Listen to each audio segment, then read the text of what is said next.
not being a diligent. I worked all my life. I've got Owen in the studio with me. Good morning, Nick. How are you? Thank you for welcoming me on to IPL Radio. Yeah, thank you. And we had David Kernahan from Mentoring Through the Maze talks. One of the things that is good, I was just speaking to Owen off air, is that we, being a community radio station, we're open to everybody, and things that, you know, there's a lot of organisations, get quite a bit of publicity, and mental health gets a lot of publicity, and of course it's great, no question. Men's mental health doesn't quite necessarily get, and David comes in here and talks about men's mental health, and I think it's a great thing. So it's good. And Owen, what brings you in here this morning? I've come in this morning on the invitation of one of your guests in about 11:30 on homelessness and homelessness issues. Yep. And me being an old person of that longitude many years ago, I thought I'd just speak on today about how to try and resolve one's from homelessness to be once in the ghetto or once in the Bronx and once on the streets, is how one gets out of that situation from those areas that one has been put in. I find that a really, a really great topic to talk about. Have you had any experience in that, Owen? Yes, many years ago, I was with two small children, and I'd owed a big debt to Ministry of Housing, and they would not look at me until I paid my debt off. Is that right? That's correct. So in all the aspects of me becoming homeless, with two little children were in DCP at that particular time, and I had to prove that I could look after those children without a shadow of doubt through DCP. What a DCP meaning for those? The Community Welfare, Department of Welfare. Oh, okay. Where the children were put in for a short stay until I got my act together. Wow. You know, so out of that, but through being an alcoholic and a drug addict, full blown, one of the people here, just like one of the people that you see on the corner streets of today with his bag and all that type of jazz, I was one of those types of people here in Rockingham. And I've changed over many years. Look, it's again. I've known Owen for probably a couple of years now, plus I think. Yep. So I might see him at Rockingham shops, etc. And we're always very friendly, we're very chatty, always very helpful. And that's the thing. I don't know Owen. Do you know what I mean? I know as a friendly. Yep. Hi, how are you? Yep. Help out IPL. You're at a Catalpa on Sunday. But I don't know Owen, and then you've just told me a little bit about being an alcoholic and a full-blown drug addict. Yes. Is there any? Do you want to talk about the backstory of that, or not? I can give you the part of that story of where I had to be placed when I came off the streets and into a caravan. And with two little small children tucked under my arm. Now, and what were the children? 6 and 8. Oh, wow. Yes, and I'd been married quite a few times before, and I've had other children, and it's not coming up very soon for my twins that had passed away, and they are buried in Fremantle. Whoa! Can we look? Yeah, they died of alcoholism. They were born with alcoholism, in King Edward Hospital. And because the mother drank just as much as I did, and it sort of poisoned the children. And I was very, very angry when they passed. My little boy, he died in my arms up in King Edward Hospital. Wow. Yeah, so I had a really bad problem with alcohol and drugs myself, and of course I was back then quite a violent sort of a bloke. I wouldn't take any whatever from anyone or anything. And I was sort of, as they talk about domestic violence today, I was in that league. I was pretty heavy-handed. And so when my children were placed into the Community Welfare Department here in Rockingham, just above the doctor's surgery where the old bank used to be, they used to have the department services up on top of the roof there. And seeing the back head of my little daughter with blonde hair and my son walking up the stairs with this young lady called Kate. She was pretty solid young lady. And I'd had long hair, big beard, smelt like 10 elephants, with a big cocky feather through my beard, and thought I was Jesus Christ superstar. She looked at me and I looked at my children walking up the stairs. And she said, Owen, if you ever want to see your children again, you'll have to do something about your alcohol problem and your drug addictions. Otherwise you'll have no chance in the world of getting your children. I said, well, what have I got to do? She said, well, you've got to go to Alcoholics Anonymous and Narcotics Anonymous for your drug problem. And I thought I was too good for that. I thought I was too smart for that. But something in the back of my head said to me, well, I'm willing to do something because I wanted to have my children. I know I'd lost my children prior. There's 3 little babies in one hole in Fremantle Cemetery that belonged to me, right? And it was all alcohol related? Yeah, all alcohol related, these children, yes. And they're buried not far away from Bon Scott, actually. And so I asked a question, I got the answer, then I had to fulfil that obligation because I had to work out what hypocrites meant and what hypocritical meant. Because I was a person, I couldn't read or write, I was doing all types of stuff and I couldn't get it, what people were writing on pieces of paper, I couldn't get it down, and I'd used to sign my life away on something I didn't even know anything about it. So my father was a Second World War veteran and he was still alive at that time. And a mate of his, Mr. West from Kwinana, that went to war with my father, or part of that war in the Middle East.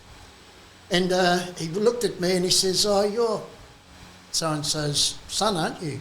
And I said, yes, I am. He said, well, you look like, he said, you smell like, he said, you act like, he said, get it together. Oh, this guy hit me like with a baseball bat.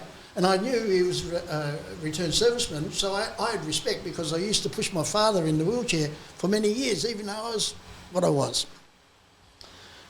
So he said something to me that my father couldn't say to me. Well, I took that on board.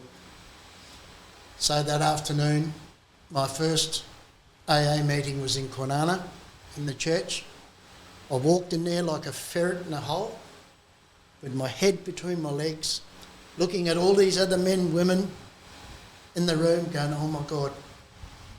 So I did the walk of shame until I sat down on the chair. Then they asked me my name. I told them my name.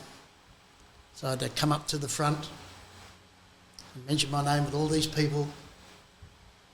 And I had to tell a little bit about my story. And first of all, I had to admit that I was an alcoholic and my life had become unmanageable.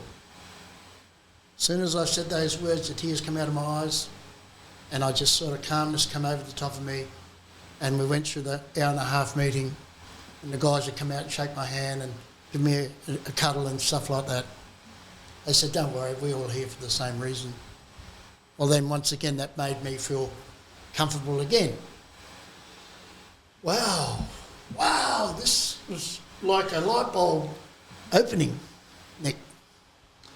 So what have I got to do? They said, just keep coming back. So I did that in an old burnt out old bomb car that used to blow smoke out there more than I blew smoke out the windscreen of the car. I'd go to all these meetings. Then I had a sponsor. And then within 3 weeks of me going to Alcoholics and Narcotics Anonymous, I got a phone call from Department of Community Services saying, Mr. Farmer, you can come and pick up your 2 children now. And I'm going, what? Come and pick up your 2 children. But I said, I haven't got a home. I said, all right. This is what you got to do. So my father, in his greatest wisdom, was behind the scenes for me. And he paid off all my debt. Everything I owed to people in Kwinana and Rockingham, he paid that debt completely off. Over $1,000, $1,500 to Ministry of Housing. He paid it that afternoon, and Mr. George, that used to work for Department of Housing, said, Owen, we have a unit for you in Aurelia for you and your 2 children. Well, this just spun out, but through my father paying all my debt, then it gave me the leeway to get off the streets, to pick up my children from the welfare department, which was very hard for men back in those days, because men never ever got their children. It was all the women's children. Oh, yeah, of course. All the women had the children. The men never had a chance to get out. So out of that, my father could see the light at the end of the tunnel. That he knew that I was willing to do anything to keep my children, because I didn't want to lose them, because that's where my guts went. My guts went with my children when they left, and my guts went with me when I buried my children at the same time. You know, we should never ever bury our children before us. You know, and so from that nasty type of person I was, that looked like, we were called hobos, we were called misfits, we were called everything except homeless. Homelessness has got a title now. Back when I was, we were just called deadbeats. Yeah, exactly. You know? Yeah. Bums. Yeah, You're just a you bum. were. Yeah, and I was speaking to David about loneliness in men, and I said, you have this picture of an old 60-odd bloke in a bed sit, you know, just with having no friends. And he goes, well, no, that's not the case now. You know, loneliness it's got a name now for men, like yes. loneliness. And I think what I'm trying to say is, in my day, you're dead set correct. He's on the street, he's a bum. And everybody, again, has that thing of homelessness yep. as, again, a bloke in his late 50s, early 60s. Yep. He's an alcoholic, he's a druggo. Yeah, they're just like the scourge of society. That's right. But now it's got a name, yep. And now people, you're reading these stories of, you know, I read one the other day. It was, I think Hayley put it up, Hayley Edwards. This lady said that there's a family of 4 living in a car opposite them, homelessness. Yep. And like you say, it's got a name now. Yep. You know, which is, it's a bit like mental health. It's not looked down upon anymore. People don't look down upon the homelessness. That's true. Because of the stigma that went through the old heydays with blokes in my age, and that made it harder for us to get a job. It made it harder enough for us to go and get our licences, because we were put behind the 8 ball. And when I was a young boy of 8 years of age, I was put in a learning class for difficult disabilities. Now, I was called a slow learner and a spastic. Yes. Back in those days. Yes. And the big boys used to drag us through the prickle bushes for initiations. Yeah. And all that stuff. Then we used to get the cane. Yeah. We used to get all that stuff put on top of us because we had a learning disability. Yeah. You know, we couldn't get it right. Yeah. You know, and we were put in a classroom on our own, about half a dozen of us, and we'd cop the backlash of all the big fellas. We couldn't play sports because we didn't know how to kick a football. Couldn't play cricket. Couldn't play any of those because we were running around silly, because that's how our brain was, you know. And now, lucky they've got ed supports. for these young children to go through to get the help that is badly needed so that they can go out into the mainstream of the public and try and act normal. You know, for me it was very hard to act normal because I didn't know what normal was. I was 1 out of 7 children, and I was the one that had that disabilities. All my brothers and sisters were very clever. They all joined various things and done everything. I was stuck in the I was stuck there and coming out of year 12, I think it was about 12 and a half years old, I left school. My father pulled me out of school and he said, it's costing us money to send you to school. You're not learning anything, so we'll put you in the workforce. So that's when I went out and went into the workforce, riding a push bike, delivering parcels for Parry's, you know. Oh. Yeah, and getting $2.40, I think, $2.40 a week, you know. Jeez. Yeah, and then I'd have to pay board out of that. But going back into the homelessness area, once I had to prove, I had to prove the welfare department, I had to prove to them for nearly 2 years that I was capable of looking after my children. Now that they came every week on a Wednesday to check that I had food in the fridge, that their beds were made, they had clean linen, their school clothes were all done nice and neatly. I missed 3 appointments through them guys. And young Kate, you don't think she gave me a bollocking. She let me know that by no certain terms, 3 strikes and you're gone. The children will return to us.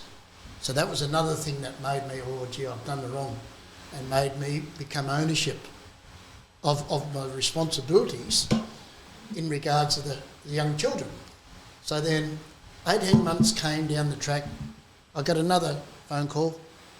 Mr. Farmer, we no longer have to worry about you in regards to your children.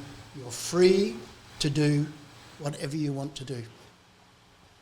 So that was a great reprieve that I got from the welfare department, saying that I still keep doing what I'm doing, but I'm free that your children can stay in your care permanently. And I'd won the court case in the Supreme Court in Perth, where men never got their children, and I won it through just in honesty and integrity that I put across.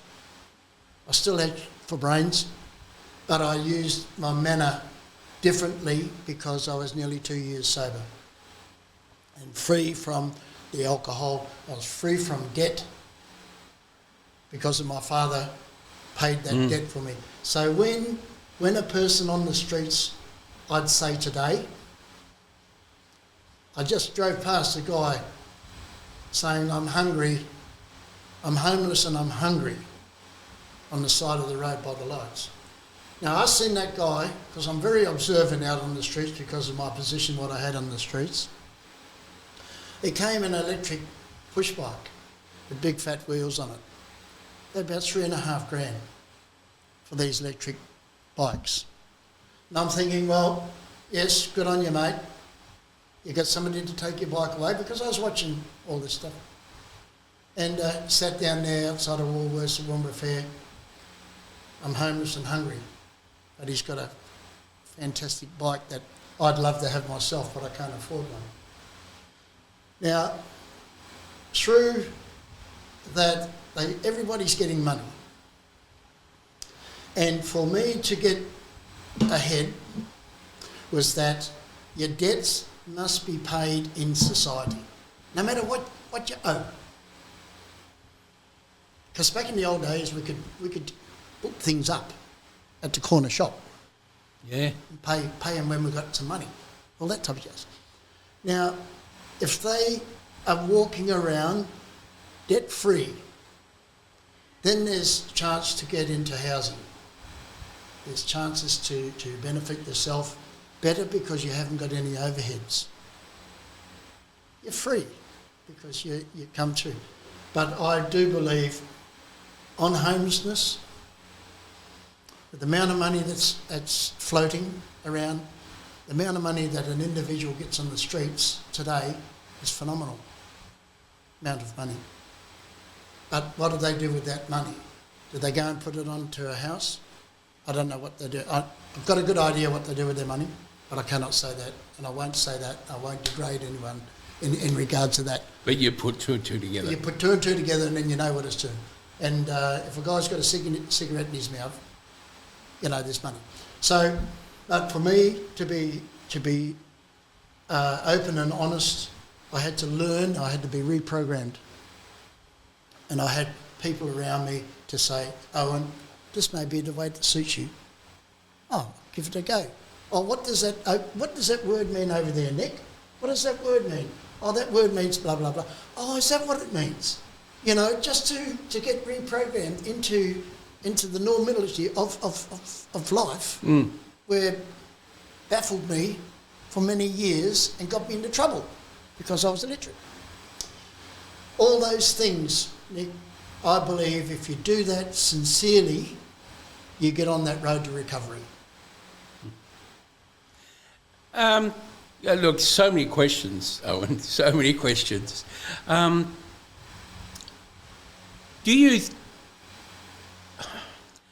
It's, like you said before, there's so many questions I want to go on. You said before about there's plenty of money out there, and, you know, I hear what you're saying there. I think like everything, unfortunately, it's like with a lot of things with the government, it's like one size fits all. So you might get somebody and you think, geez, I wish those people could get a house, they deserve it, they're doing the right thing.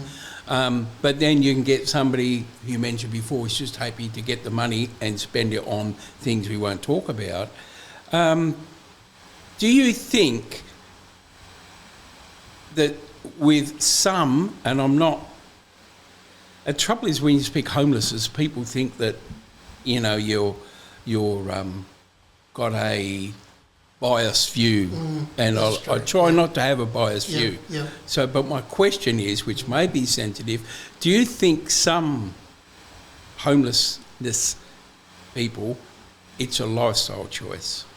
Absolutely. Oh, you do? I haven't sort of... No, I believe there's... Going back in 2012, we had a Senate inquiry in Perth under Senator Scott Loveland and the Greens. Yeah? Big Senate inquiry in Perth, in Parliament House. Now, we mentioned that there was homelessness and home free. That was to people who choose to live home free compared to the homelessness. See, I never knew that. That's very interesting. You know, so that's the grey nomads live home free. Yes. But can still go to all the non-for-profits and get help because they haven't got a home. Oh, okay. Right? So the genuine ones, like I mentioned about the young lady with the car living in a tent with 4 or 5 children. Yeah.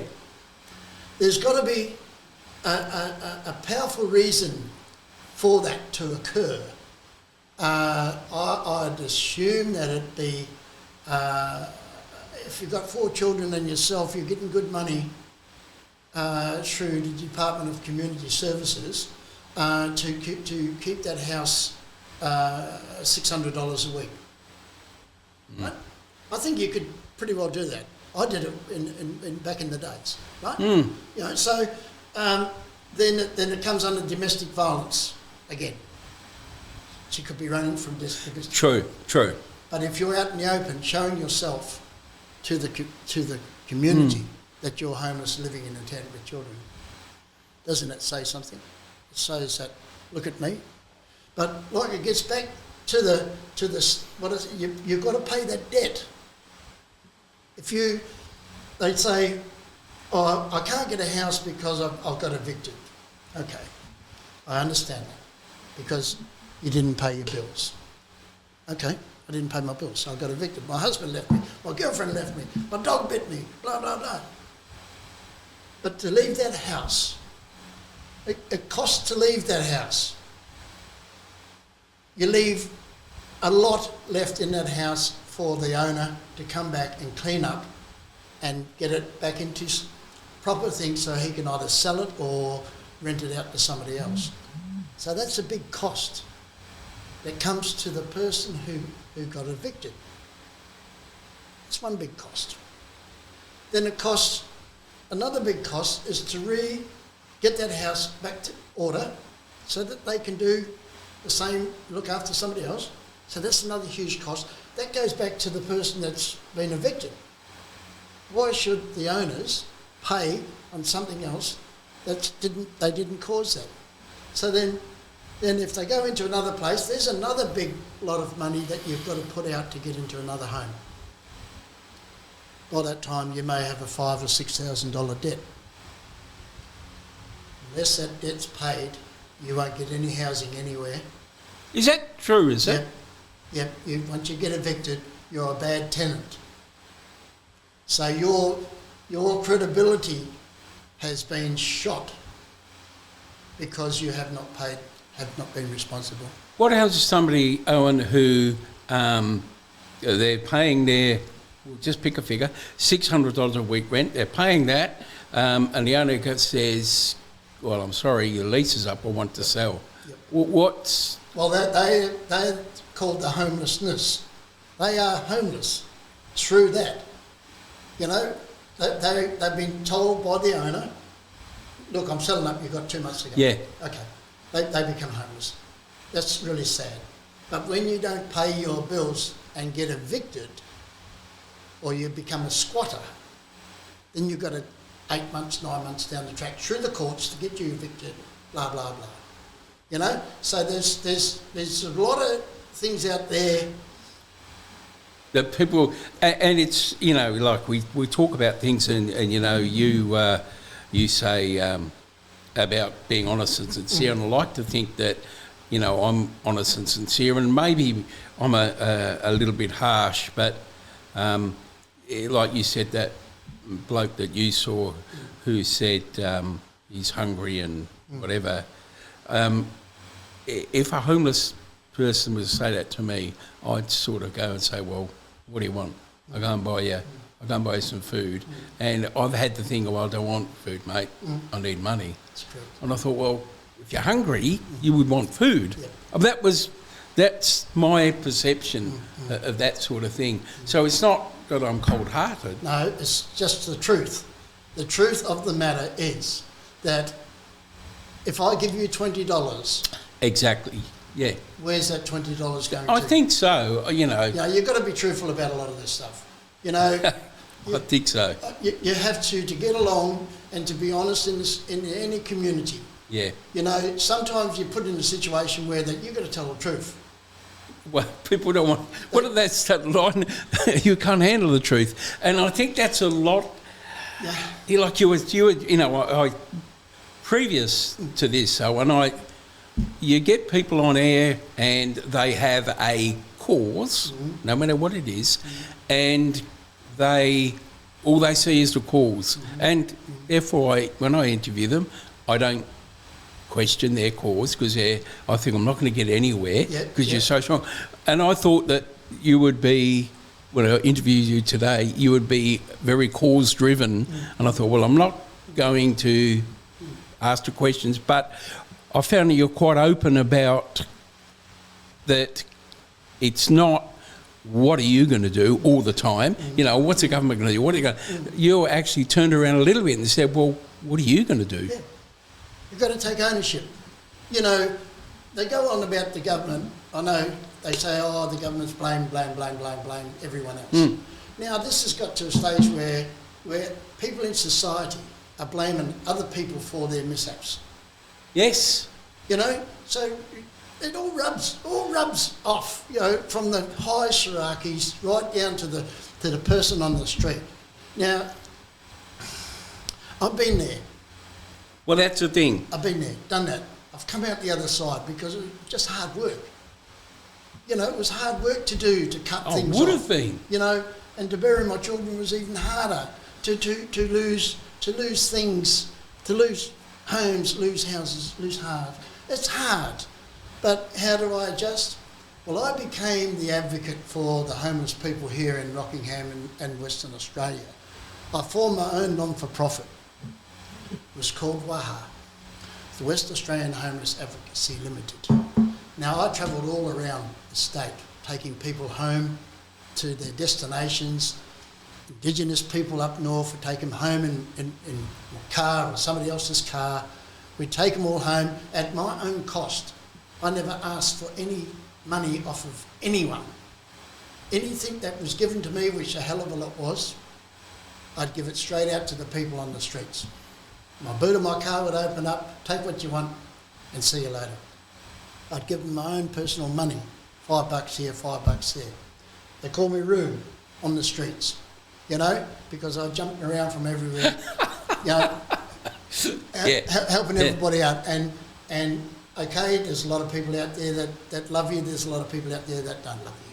You know, as simple as that. So I've learned to ride the bumps, ride the criticism, turn the other corner.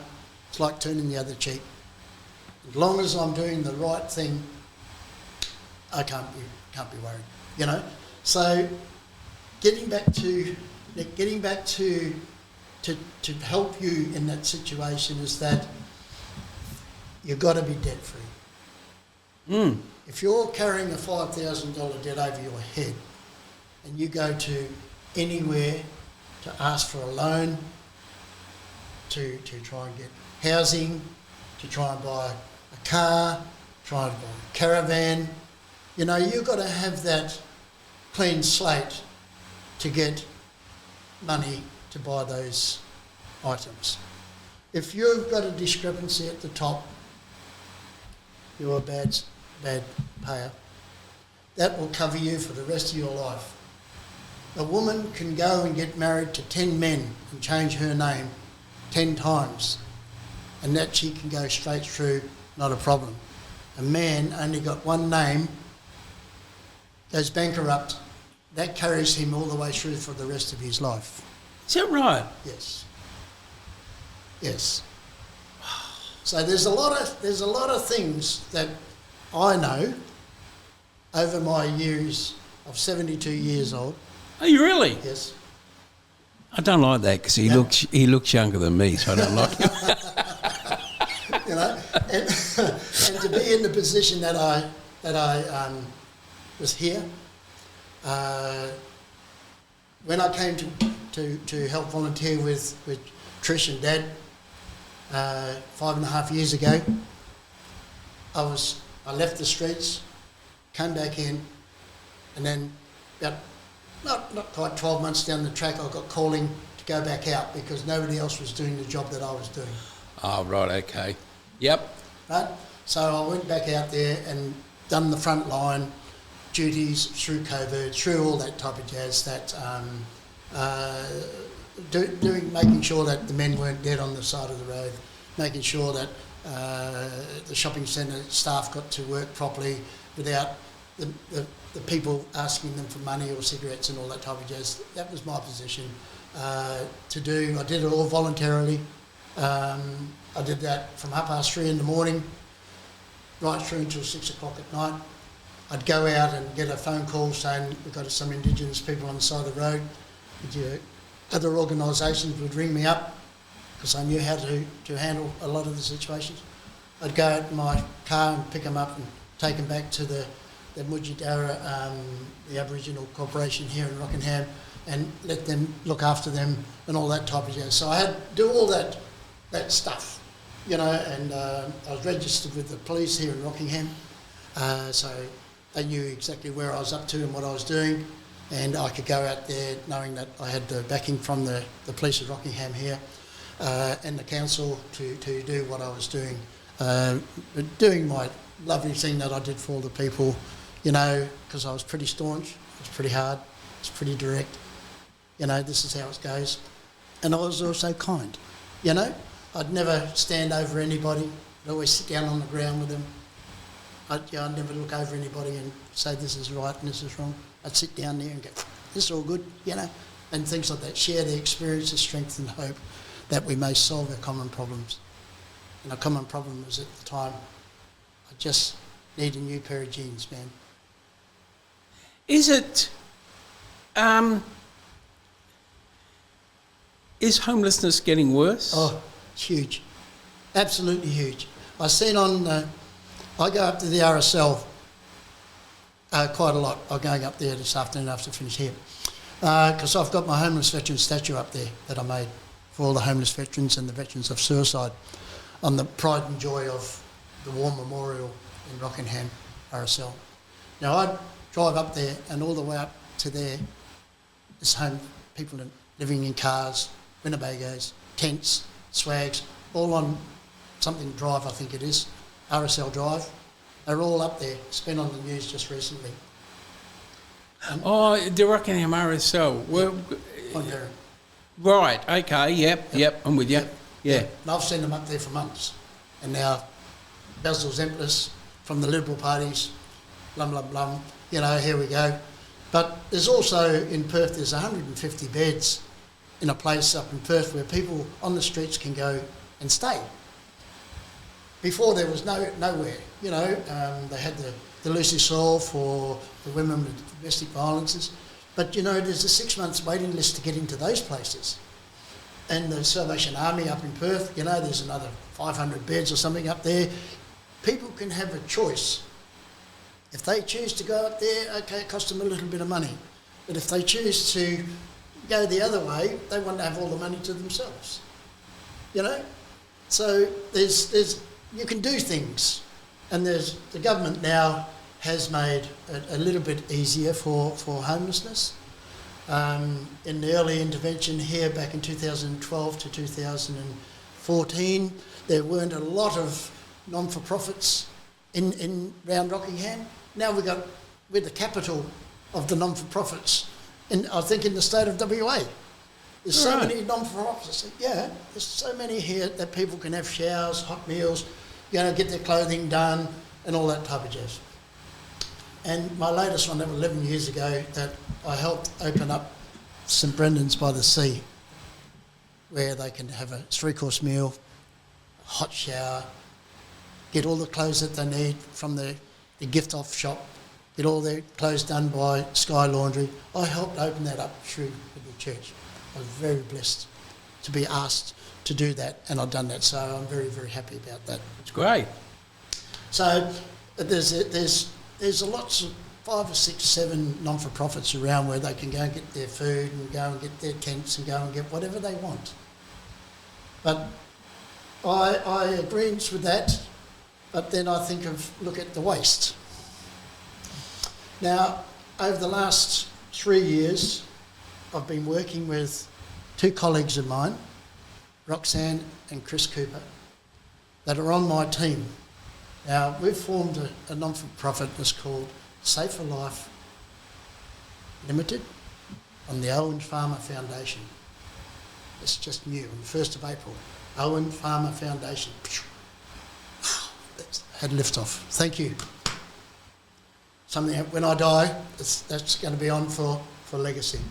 Now, we have made suits that the homeless people can wear at night to keep warm. They're like sleeping bags. They're thermal, waterproof, they're heat-proof. The thermal suits, so that they can just jump in them at night time, and it saves the tents, the swags, all that stuff that's sitting in a trolley. When they get moved on, they can just get up and just move on with their suits with their clothes underneath and a little bag of their other clothes that they need. So it saves all that waste that's hanging around the corners, and getting taken away. With these homeless people, are they getting, out of a percentage, if you saw 100 of them, homelessness people, who have, I'm not being rude here, have their stuff in a trolley, etc., etc., are most of them getting some government assistance? I'd say they all have to be on Job Start, because I used to take a lot of people to sign up for the Job Start place. Yeah. So they all have to do their little bit, and there may be a few there that are not on Centrelink at all. Yeah, but the greater percentage are. I think they are, because they all get money. They have to be on. And what St Pat's has, they have a by name list. There's 100 of them on the by name list of the people sleeping rough in Rockingham. There's double that. but they're on the name list. So they're all on the name, so they all get some sort of assistance. And some of them may be on disability, where they don't have to look for work at all. They can just walk out of their house and go, I'm on the streets now, I'm homeless. Because they still get their, they still get the $1,100 a fortnight on disabilities. Is that how much it is? Disability pensions, yes. $1,100 a fortnight, $550 a week. Yep, that's correct. Because I'm a pensioner, and I get that on my age pension. Yes. You know, so it's just a couple of bucks difference between disability and age pension. So, you know, I'm not putting anyone down. No, it's just it's chatting. Telling the truth. Yeah. You know, people have come to me over the last 3 to 4 years and say, oh, we want to do this, we want to do that. I said, well, if you have a look at the record, we've already done that, been there and done that. We've already created this wheel and we got nowhere. We've asked for showers, we've asked for lockers, we've asked for common ground, we've asked for affordable housing, we've asked all this stuff to come to no avail. We're at the stumbling point. So everybody that comes in, they say, new broom sweeps clean. Oh, of course. But they have the enthusiasm that we've already been through. We've already done it, Nick. And you know, and when we were here 5.5 years ago with IPL, we could have lockers here for the homeless. Right? And we could knock back on that. You know, the council said, no, it's going to cause vermin to come in and people will be stashing their goodies away in there and things like that. You know, so now with my 2 partners in crime, we've made a suit that they can go to court in without dragging their belongings with them. They can go to hospital in this suit without the clothes underneath. Bit of dignity back into society of homelessness. It's cost a penny and a half, I can guarantee you that. But it's there for the safety. There's safety. If I save one woman from getting bashed, the other things that happen to women, I've done my job. Yeah. I've done my job. My $150, I've done my job for that suit. Yeah. I've done the job. I've saved a life. You know? So out of all of that we're doing the simple things. I can't get housing. That's why I retired 3 years ago, because I couldn't keep people on my books and say, I'm going to promise you that and promise you that, knowing that I couldn't do it. So I said, I can't get your house anymore. I used to take hundreds of people to Kwinana, Homes West, and sign my name on there. I got many people houses. I got many people. They've come in, they've gone, they've done the same thing again. You know, so it was a repeating thing.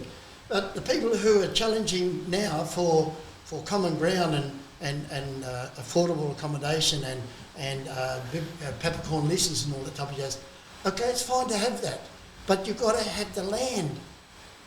You've got to have the land before you can even put a structure on it. So all this 3 or 4 or 5 years that we did, Nick, I'm pushing governments hard, turned around that we haven't got the land. So nobody wants a group of people to stay here. Why should they get privilege when the other people can't get privilege?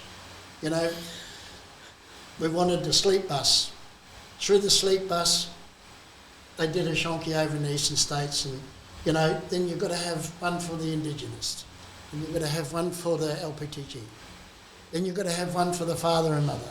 You know, so it come into a really, it became too much in the head, because of the protocols and what you have to do.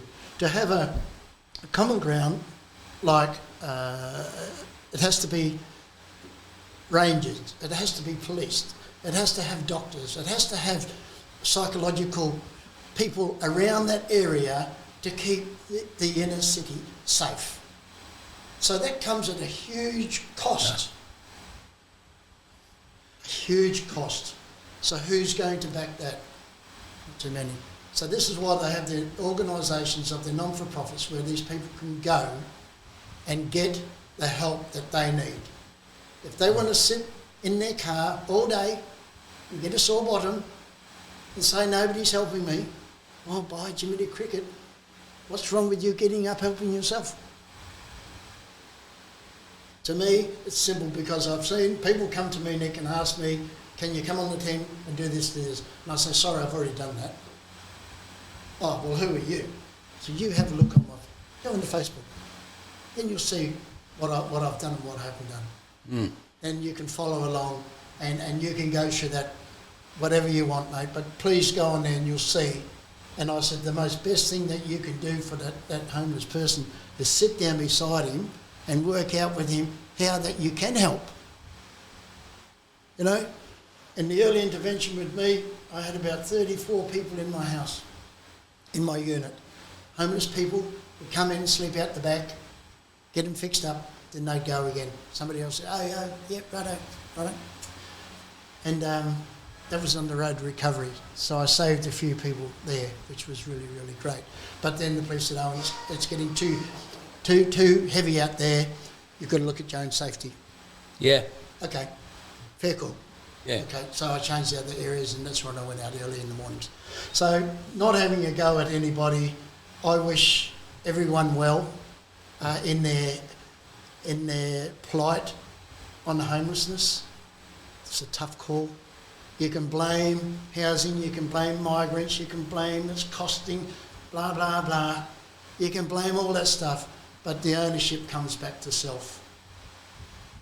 We weren't born in a park, we were born in a hospital with a roof over our head. At some stage we were a part of that community. I'll call it community homeless now, because they were a part of my community, working, living and breathing in my community. Something went snap, the other things went snap behind them, then they fell. And from in a house, either you're evicted, you choose to leave, or you choose to buy a van or something like that. Out of all that, there's actions out of consequences, or the other way around. It's true. You've got to have that. We're going to get worse and worse and worse as time goes on. People only have to read what's actually happening in Australia with two types of governments, local, state, Federal.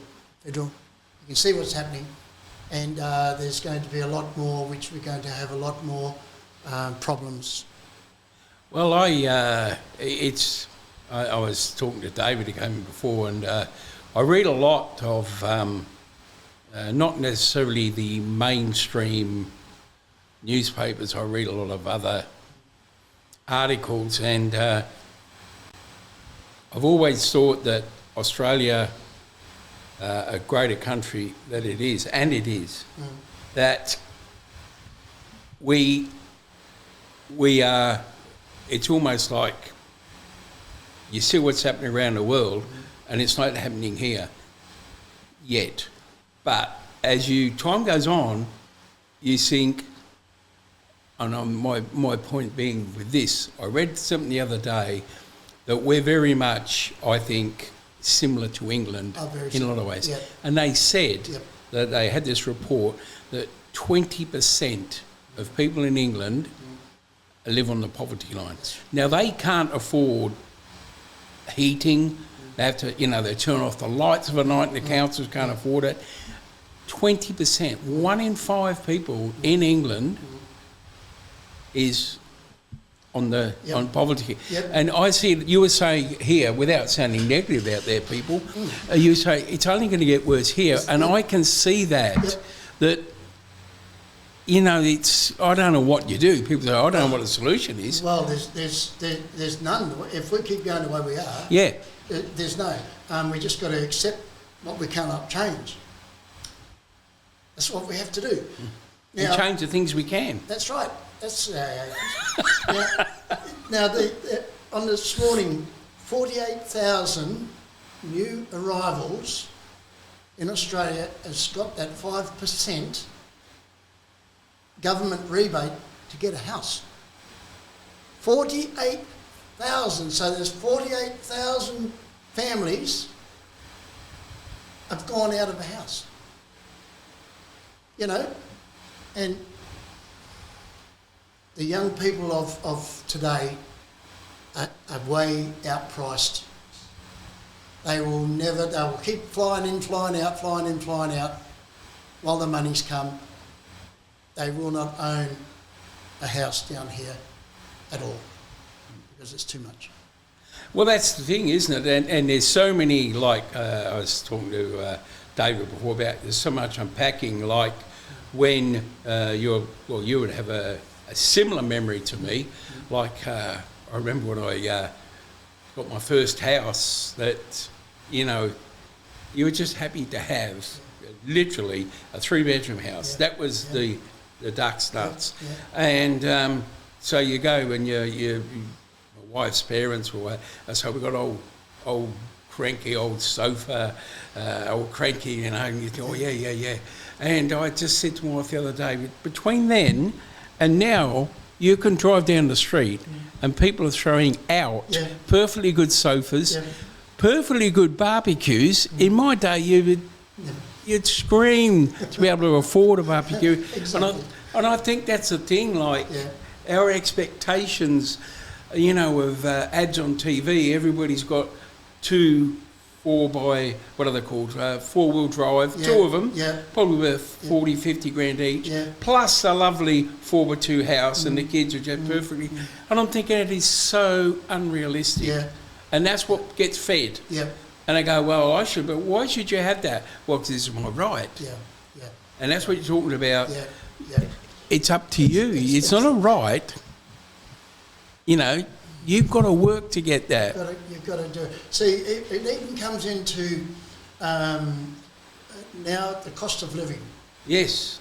People don't know how to boil a potato. I know. So they go to Kentucky Duck and get a packet of chips. Yep. And so the economics of it all, the people from our 60s to 80s know how to survive. The ones prior, they don't. Because they've been force-fed, they've had everything on a plate. They don't know how to make bread. They don't know how to do stuff. They don't know how to tighten the budget up. Powdered milk. Make your own milk out of powdered milk and all this stuff. You can do all this type of stuff. You buy a huge... we're not, if I was in that sort of situation, I'd probably go out and buy 10 packs of pasta, a whole lot of cheap tomato sauce, maybe a little bit of cheap cheese if possible, and you got meals for ages because pasta goes such a long way. And I think, but that's what I would do. I wouldn't be going to a fast food franchise and paying $15 for a burger. No, and I see people get Ubers. Oh, Uber Eats. Hungry Jacks, or have to take them to somebody's front door. For coffee, kids at school ordering coffees via Uber. So, the money. How much? The coffee's probably $6. You're probably getting $7 delivery. $12 for coffee. Who pays that, Owen? And this is what I see as well, Nick. I see this as well. So we have to tighten our belts. If we don't tighten our belts, we're going to be lost. Yes. And I think there's a lot more. Like I said, there's a lot more to come now. Than ever before. We're on the verge of recession. Right? Maybe speaking out of turn, but we're on the verge. No, I agree. We're on the verge. Petrol will never ever come back. I agree again. To normal. Price of groceries will never ever come back again. I agree again.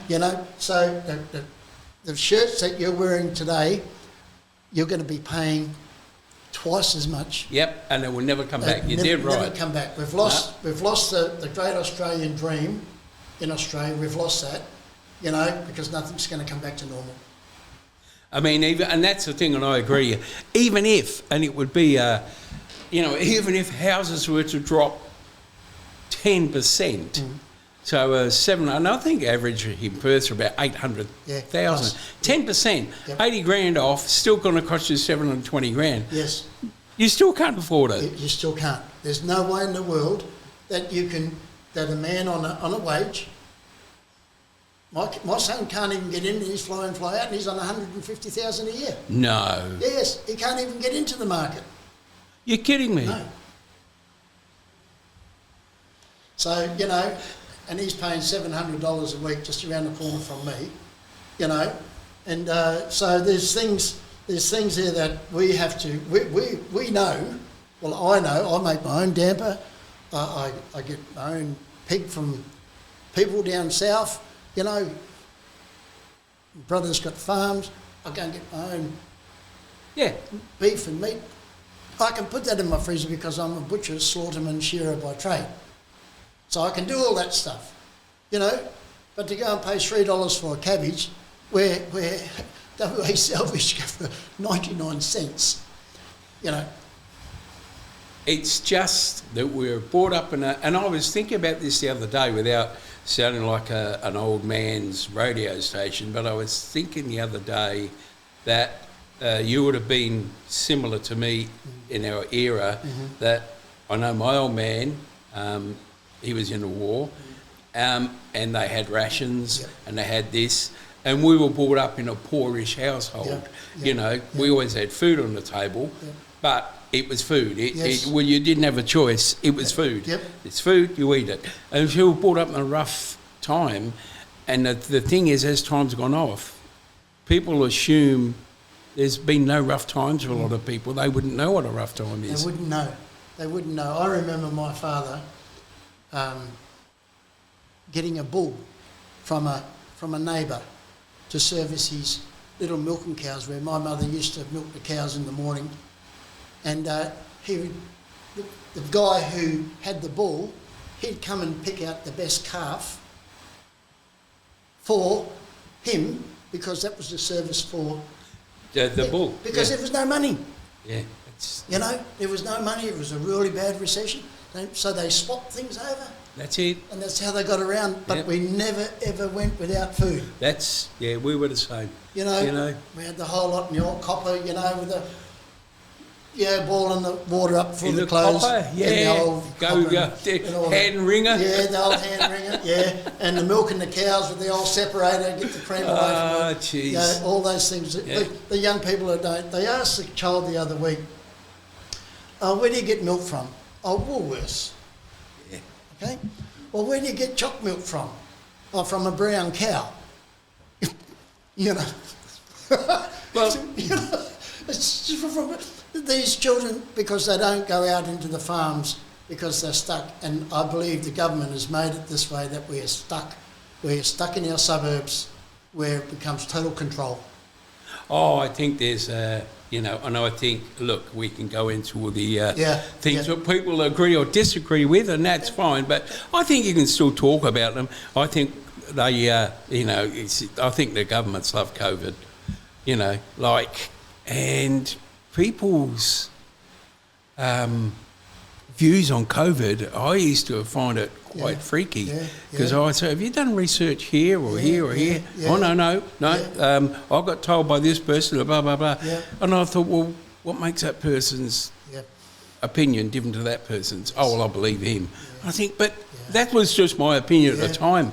And we got underdone there. You know, we crippled the country. It did. And a lot of people passed away because that was wrong stuff. You know, I got terribly sick, and I'm going, I've never been like this before in my life. You know, we had to get it when I was working out on the streets with all the people. They never got anything. They never even got a cold. That's right. You know? But, I mean, that's the thing. You can talk about it and then you get all people, IPL said that this happened. I go, no, it's just a chat. You've got to, I said to David before, the art of conversation, like, surely we can talk about things without putting our opinion down people's throat. It's just what you think, what I think. And this person goes, well, I disagree. I go, well, that's fine. That's what it's all about. That's what it's all about. You have the right to be right and the right to be wrong. Yeah. You know, and if a person's got an agenda, you cannot break that.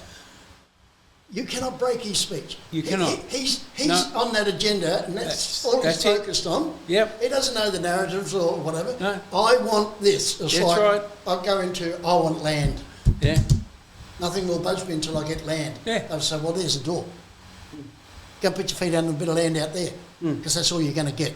You know, so these people that have an ongoing grudge against something or someone or something, they will persist on just that. Will. But you're talking about the common question or common knowledge about something else. Yeah.